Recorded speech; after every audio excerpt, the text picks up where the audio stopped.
In a power plant outside town, employees are celebrating a coworker's birthday when they suddenly see something strange on the security cameras. There's a shadow moving in the shaft and a worker goes to check it out, only to suddenly be attacked by a mysterious monster. The guy tries to return to the office, but a bunch of beasts follow him and start killing everyone in the building. As an eclipse hides the sun, the creatures begin appearing all over the planet, killing millions of people and destroying cities. The news calls it Judgment Day as soldiers are sent to fight these monsters in a war that lasts the entire eclipse. Millions of lives and tons of resources are lost in the fight, but eventually all the creatures are exterminated, and humanity begins to rebuild. They design protective installations known as gates just in case the creatures decide to ever come back. 15 years pass and the world is living through a normal routine again. Dave is working as a janitor for a company that doesn't pay him well even when he has to enter the shafts to get rid of dead animals. At the local school, Laura works as a teacher and befriends fellow teacher Milton, who keeps asking her out on a date. Laura divorced Dave ages ago and is still working on some issues, but today she finally accepts Milton's invitation. Meanwhile, her son Tyler is meeting with his girlfriend Maddie, who is worried about the upcoming eclipse. Tyler tells her there's nothing to worry about because there have been many eclipses in the last 15 years and nothing happened. Meanwhile, Officer Garrett is called by the personnel from one of the gates, asking him to come over because they've confirmed major seismic activity and containment has been approved. When Garrett arrives at the gate, he gets the feeling that this time it isn't a drill. He checks on all the systems, only for a power box to explode, causing them to lose a whole grid. In the city, Dave goes to pick up Tyler at Laura's house, and while the boy plays video games, the parents end up arguing. It turns out Laura had been pregnant with Tyler during the last disaster and Dave hadn't been there for her, and she hasn't forgiven him yet. Tyler interrupts them and gets to leave with his dad.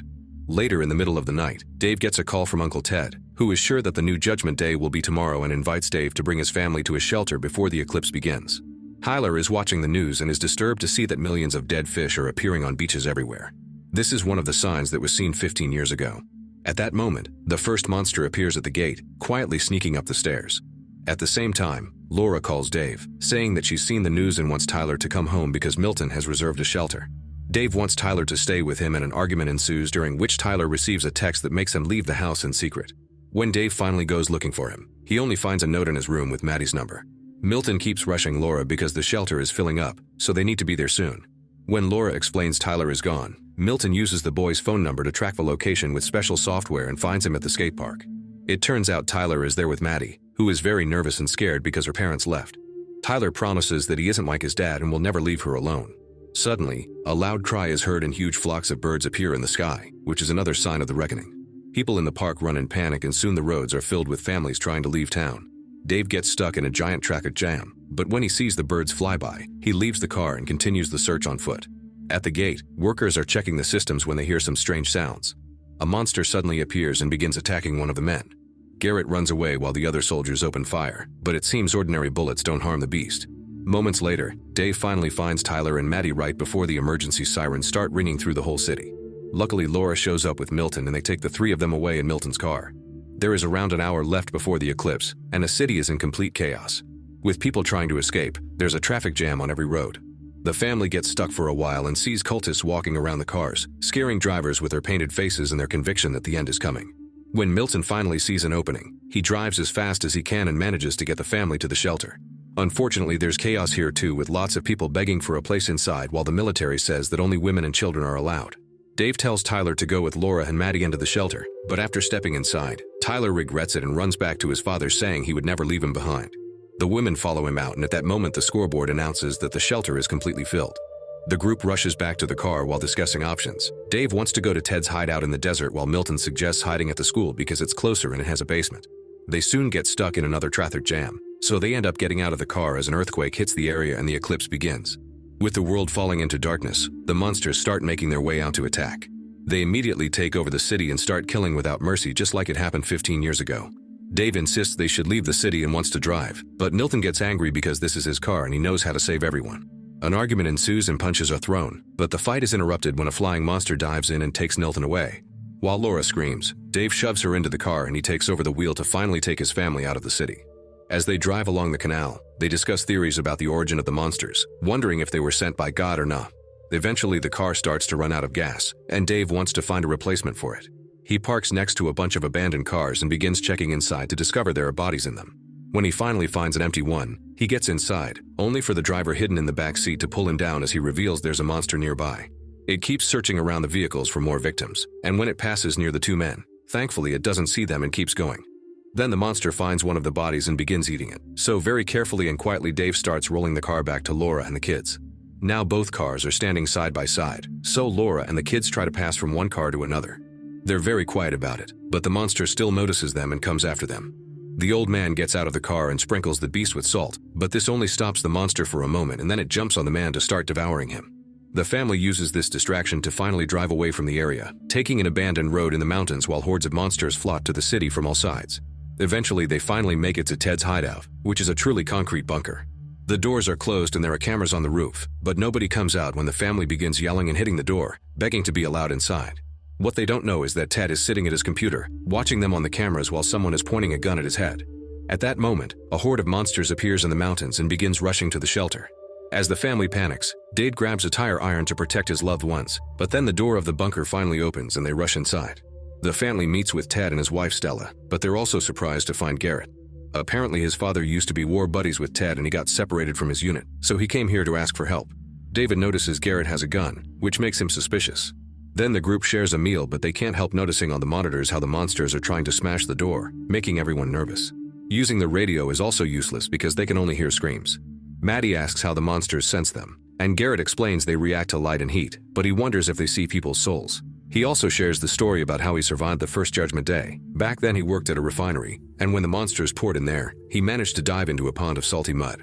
He buried himself and had to listen to the monsters killing all his colleagues and friends. While Garrett is distracted by his storytelling, Ted signals Dave to grab and hide a knife, unaware that outside, a centipede-like monster is crawling into a small hole in the mesh covering the window. Then Garrett announces he'll be on watch duty first, so Ted invites the others to stay and play cards instead of sleeping, looking meaningfully at Dave. However, Garrett notices the gesture and pulls the gun out of its holster, forcing Dave to put down the knife as he explains that Ted had been against allowing him to stay. It was Stella who had taken pity on him. He survived the first time and he's determined to survive again no matter the cost. Suddenly, Tyler throws himself at Garrett to try to take the gun, but Garrett just pushes him away. An argument ensues, but Maddie interrupts it by pointing out they can't hear the monsters anymore. Then the centipede-like monster jumps out of the wall and bites Stella. While Ted rips the creature off his wife's neck and pours salt on it, Dave punches Garrett to take his gun and tries to shoot the creature. The little monster dodges all the bullets, but Maddie manages to kill it with the knife. Afterward, they tie up Garrett and try to stop Stella's bleeding, but they'll need proper medical care. At that moment, they notice on the monitor that a huge beast is repeatedly hitting the front door, trying to get in.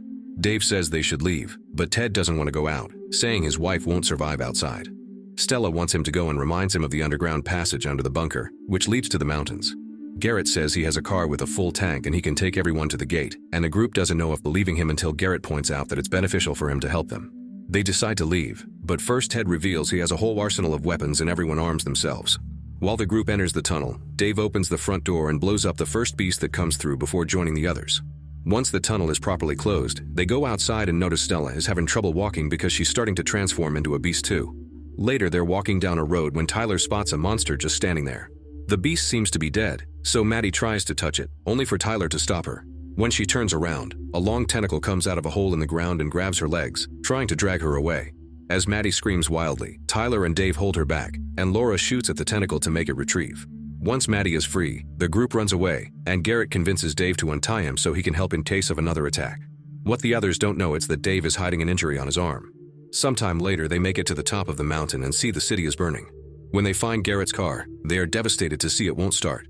At that moment, monsters appear on top of the mountain and begin rushing in their direction, so Garrett desperately tries to start the engine again while Stella takes Ted's gun to end things for herself before she finishes transforming. Ted immediately fights her until he takes the gun back and begs her to get in the car, but Dave knows there's no hope and drags Ted back. Stella waits for the monsters to arrive, and they quickly eat her. Garrett finally manages to start the car and the group escapes, leaving the monsters behind. On the way, they pick up a radio signal and hear that almost all the shelters couldn't withstand the onslaught and were ruined. Eventually, they arrive at the gate, but nobody answers the radio, not to mention the door is open. The group carefully makes their way inside and discovers there's no power, so Garrett and Dave decide to fix it while the others go to look for a first aid kit because they've discovered that Ted has a wound in his back. The others take care of Ted while Dave restores electricity, and Garrett explains that the gate was prepared for a second invasion and tons of salt water had been pumped in, but the hole was too deep. Once the power is working again, Dave and Garrett begin making their way back, but suddenly Garrett feels blood dripping on his hand and looks up to find a body at the same time something in the darkness roars. The duo rushes back to the group to discuss their options since there are 2 hours left until the end of the eclipse, and Garrett offers to hide in a chemical warehouse because its doors are blast-proof. The moment they leave the medical bay, a transformed human attacks Garrett, who fights together with Dave to deal with it. They defeat the beast, but the noise they made has gotten the attention of more monsters. Terrified, Garrett quickly runs through a door and closes it behind him, leaving everyone behind. Then he gives himself some kind of injection to start fighting back the transformation. Dave takes his family to another room and notices there are dispersal lines there, which means the tank is on the other side of the wall. This gives him an idea for a plan. He'll funnel the salt water through the tank pipes to keep the monsters out. Before he leaves, Laura kisses him. At that moment the door breaks, so the family runs away. Dave makes his way through the ventilation, noticing a monster devouring its prey in the room. When he reaches the tank, he tries to be very quiet as he opens the faucet and water begins to fill the containers. Then Dave climbs back, but the monster senses him and starts to chase him, grabbing his leg. As Dave fights back, he sprinkles it with salt, causing the monster to crumble to dust. Meanwhile, the others find themselves surrounded by monsters, and Tyler opens fire on them. Suddenly, Dave's voice is heard from the loudspeaker asking them to turn on the fire alarm. The monsters are getting closer, so Ted tells Tyler to protect the family before going after the monsters with an axe. But several beasts jump on him at once and kill him quickly. Tyler keeps on shooting only to run out of ammo, so he turns on the fire alarm, causing salt water to start falling all over the monsters, making them crumble into dust while they squeal in pain. At that moment the eclipse ends and all monsters begin going back to their realm through the gate, causing another earthquake.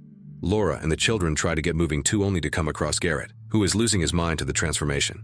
He shoots Tyler and hits them on the shoulder, but before he can shoot again, Dave appears behind him and hits Garrett in the head with a fire extinguisher. While Dave reunites with his family, a huge monster appears from below and it lunges at Garrett, swallowing him whole. The family runs into the medical unit and makes a salty mixture in a cylinder, which they throw at the monster as soon as it kicks down the door, instantly killing it. Afterward, the family goes outside and finds the world has been utterly destroyed, but now they're ready to start rebuilding again. Make sure to subscribe